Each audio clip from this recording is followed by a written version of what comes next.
So ito na nga, scouting pa rin tayo, no? Kaya ito, may nilapit sa atin na isang mag-ina, pero ito naman ay kumpleto ng magulang, ano? At meron na dating naging kapansanan, at yun, sa kwento ng nanay, ay nagtiis siya. Kahit huli na, tayo nang dumating sa ganitong sitwasyon, pero kailangan pa rin natin maitanong kung ano yung mga naging kaganapan. Kaya mga kalingap, mga kababayan, samahan niyo ako muli sa pakikipagkwentuhan sa mag-inang ito.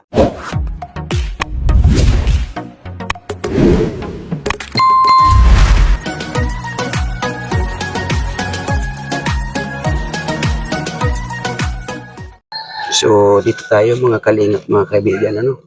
At mayroon ulit nilapit sa atin na isang pamilya daw. So, alamin natin ang kwento niya. At ikot-ikot tayo. Ang dami ng bahay dito. Oh.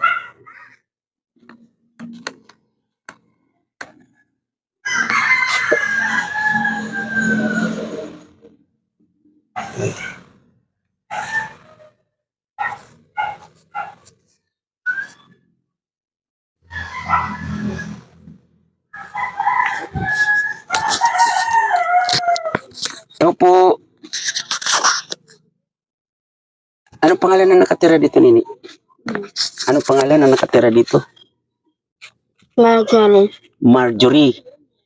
Anika, ano mo? Mama. Mama mo. Nandito ba? Ito. Ay, ate. Halika muna, ate.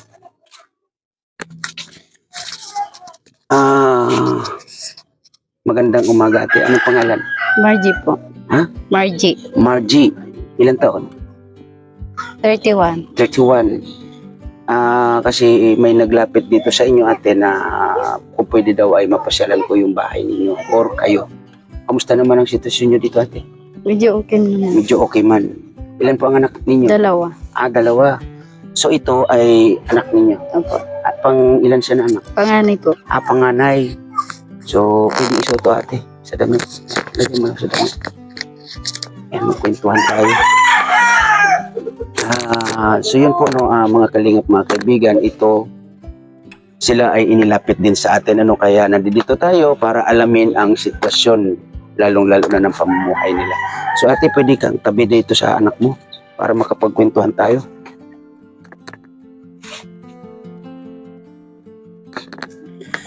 So yun nga, ate Margie, tama? Ito anak mo, anong pangalan? Marimar po. Marimar. Ilang taon? 14. 14 years old, nag-aaral. Opo.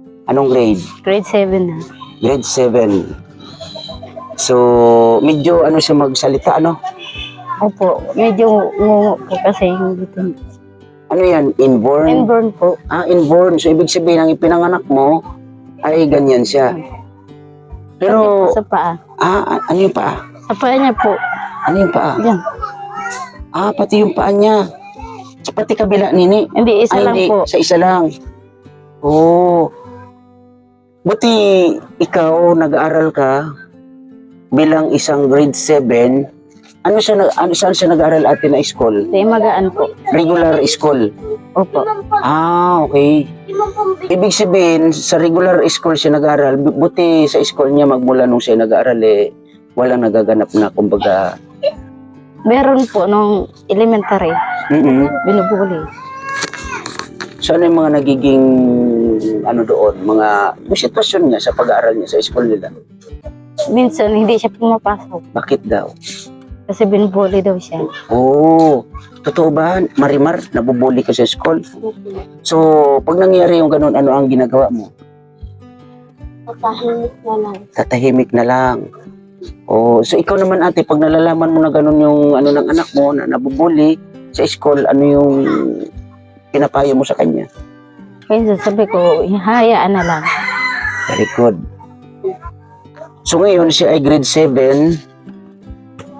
Buti tuloy-tuloy naman yung kanyang pag-aaral. Opo. Hindi naman yung na-stop baga gano'n na dahil sa kanyang sitwasyon, hindi naman na-stop. Hindi naman po. So yun nga, buti itong si Marimar ay siya naoperahan? 2018 ata, basta po, 8 taon siya bago na operahan. So, ibig sabihin, hindi ganyan nung ipinanganak mo. Alin po? Hindi talagang ganyan na, Hindi po, kasi ano yan, tinahi po talaga. so ano yung porma nung ipinanganak mo po siya, ate? Ano talaga po yung dito niya. Mm-mm. Tapos hanggang ngala-ngala. Biak. Opo.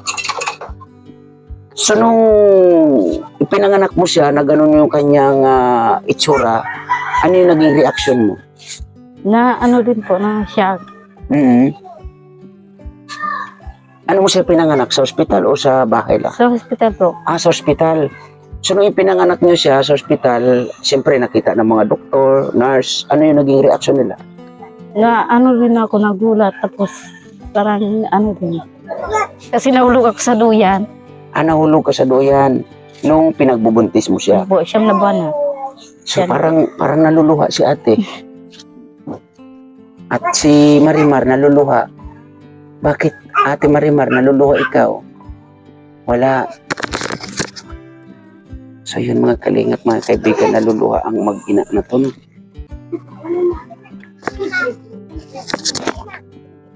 So, ano lang kayo ate, relax lang po kayo, no? Pasensya na, no? Kasi siguro naalala ni mama mo yung sitwasyon mo nung araw. So, nung time na yun, ate, na ipinanganak mo itong si Marimar na ganun yung sitwasyon, ano yung hirap na naramdaman mo noon or naranasan? Grabe pong hirap. Yung hindi siya makadiri, tapos gatas lang. Mm-mm. So, nung time na yun, ate, ay, yun nga, nung ganun yung sitwasyon ni Marimar, ano yung naging plano, ano yung naging nasa isip nyo nung time na yun? Naisip ko nga, siguro hindi mabubuhay. Bakit mo naman naisip na ganun or nasabing ganun, ate? Kasi po hindi siya dumidede. Mm-mm. Dahil sa kanyang sitwasyon. Opo. Ay, grabe na. So, meron din kasi ako, ate, nakita na isang kagaya din dito ni Marimar, pero yun ay mas matindi. Ay sa kasalukuyan ay sanggol pa siya. So, ito, nung sanggol siya noon, ano yung naipagpayo sa inyo ng doktor? At yun nga, sabi ninyo ay naoperahan. Ano yun, sanggol pa ba nung naoperahan ito? Or ano ba? Malaki na po. Malaki na. Ilang taon siya nung naoperahan? 8. 8 years old na. So, ibig sabihin, naoperahan siya ng 8 years old. Buti, hindi kayo inalok ng doctors na operahan ng sanggol pa.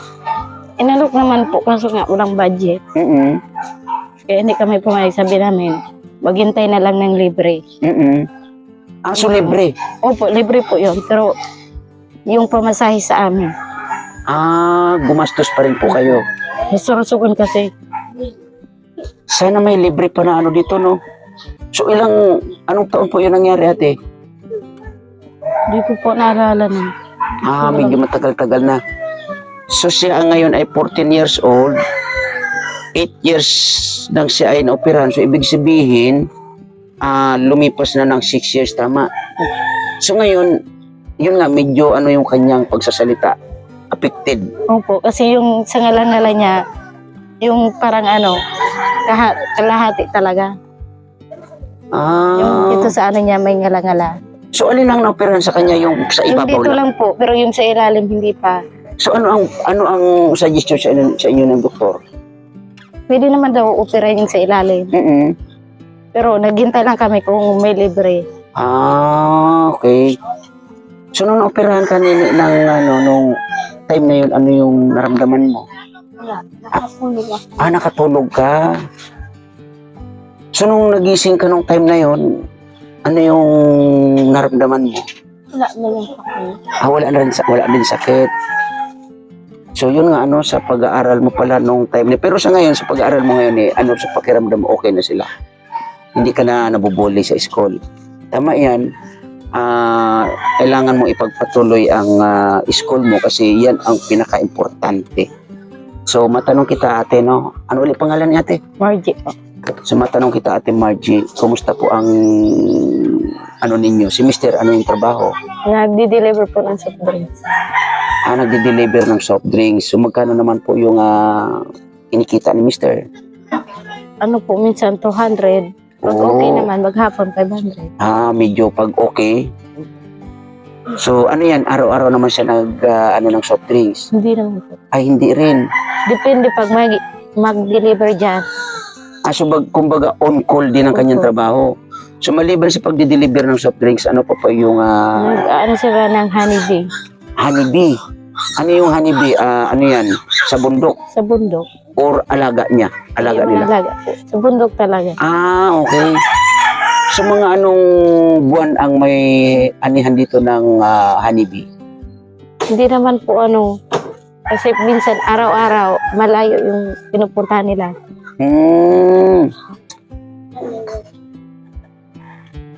So pag nagkukuha sila ng honeybee,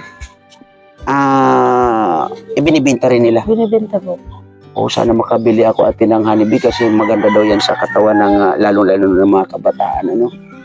So yun nga ate, no, kasi ulitin ko ay nailapit kayo sa akin dito, no, sa lugar na to. Anong barangay to ate? Pangpang po. Pangpang. Purok 7. Purok 7. Purok City, Pangpang, barangay Pangpang, Donsol, ano? Opo. So yun nga, nakikita ko ate, maraming mga bahay dito na mga katabi ninyo. So, sa palagay mo ate, bilang ina nito ni, ano ulit pangalan nito? Marimar. Bilang ina ni Marimar, ano sa tingin mo yung kailangan niya? Gamit po sa eskwela. So, kulang siya ng gamit sa school.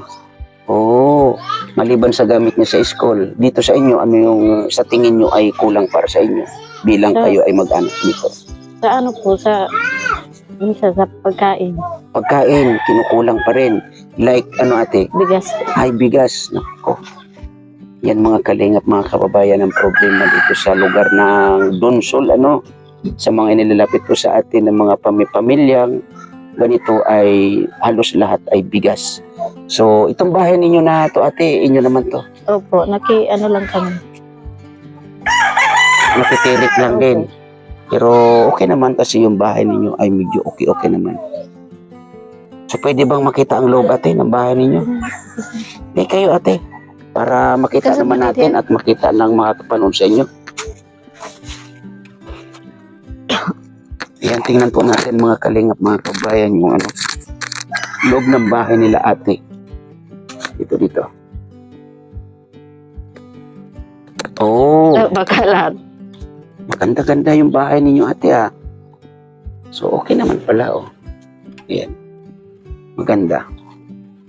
Ate Marimar, asan si ate Marimar? Ayun Maganda pala yung bahay ninyo ate. So, si mister mo ngayon ate nasan? Nandun po, nagdi-deliver ngayon. Pero ilan yung anak ninyo? Yan po, 2. Dalawa. Ito anak mo pa rin. Anak mo pala to. Dito ka Dodong. Dito dali. Anong pangalan mo? Clifford J.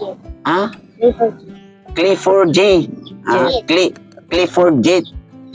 Jet. Anong ilang taon ka na? 9. Buwapo Nag-aaral. Anong grade? Grade 5. So, yun lang. Dito ka ate Marimar. Dito sa tabi ni mama mo. Yan. So, ganun lang Marimar. At ate, ano ulit pangalan ni ate? Virgie po. Ate Virgie, ang pinaka-importante dito ay yung makapagpatuloy ng pag-aaral itong si Marimar, kahit na sabihin na, tawag nun, nabubuli siya sa school. So, ganun lang, ikaw bilang Marimar, siguro naman lilipas lang din yan, lilipas din yan, at yun nga, payo ko lang sa'yo, tuloy-tuloy lang sa pag-aaral, at makamit mo ang iyong pangarap. Ano yung gusto mong marating? Teacher, di ba? O pag naging teacher ka na, yung mga pinagdaanan mo ng panahon na ikay nag-aaral, ay maisishare mo sa kanila na magkaroon ka rin ng estudyante na halos kagaya mo, di ba? So mapapayuhan mo siya ng or sila na ang pambubuli ng isang kapwa-tao ay lilipas din yan. So, meron kayong bigas dyan ate? Meron po, nangutang kahapon. Meron pa pero nangutang kahapon. Grabe. So, yun lang, napasya lang kami dito kasi nga, siyempre, pag nilalapit sa akin ay kailangan kong pasyalan at alamin ang sitwasyon. Ano? So, nasabi mo ay kulang ka ng gamit. Anong gamit sa school ang kulang sa'yo? Ay, hindi mo alam. So, ikaw ate, ano yung sa tingin mo kulang na gamit Yung kay bag anak niya mo? po, tapos Bag. sapatos. Tapos sapatos. Baka naman okay pa naman yung sapatos niya. Yan na po, Asa? sira na. Ito. Yung last year pa po yan. Last year pa. Buti, nakakapagsapatos si ate. Kasapatos po kasi hindi siya makachinilas. Makachinilas, ganito. Pag yung ganito po, hindi po. Okay. Na ano yung, nasusubatan yung paa niya. So, ang school dito sa inyo ay gaano kalayo naman? Doon po sa ano, Anong barangay uli yun? Imagaan po. Imagaan. So siya, buti may service kayo. Wala po. So pag pumasok siya, Minsan naglalakad naglalakad lang din. po. Tapos minsan nakisakay din. Okay. So, Ate Margie, ito. May konting Salamat bigas tayo po. rito, ha? Ayan, tanggapin yan. Pasensya na po kayo, no? Kasi yun nga, ay tuloy-tuloy ang scouting, tuloy-tuloy ang paghahanap namin ng mga pamilyang kagaya po ninyo, no? Sabi ko nga, ay ano lang, tiyaga lang kayo. Kung ano man yung kahirapan na pinagdadaanan nyo po ay huwag nyo pong isipin. Lalong-lalo na ikaw, Marimar, ano? Huwag mong isipin yung kahirapan. Ang importante, yung pag-aaral mo, no? Ay magampanan kasi nandiyan naman yung mama mo at yung papa mo naman ay nandiyan naman naghahanap buhay para sa inyo, no? So, yan Ate Margie, yung bigas na yan ay galing kay Ma'am Bertos Woman, ano? Salamat. Yan. So, ganun lang. At lalo na ito si, anong pangalan mo ulit? Clifford Jade. Yan. Mag-aral mabuti, no? Yan.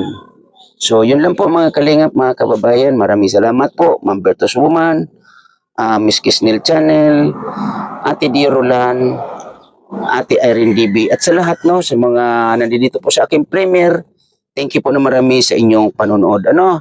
At ayun nga po, nakapagbigay na naman tayo ng kahit papaano ay makapagpapasaya sa pamilyang ito. Ito po ay galing po sa inyong pagmamahal dito sa Donsol, no? Kaya uli, sa aking premiere, thank you na marami and God bless po sa lahat. Ingat po tayo parati. Yan, bye-bye.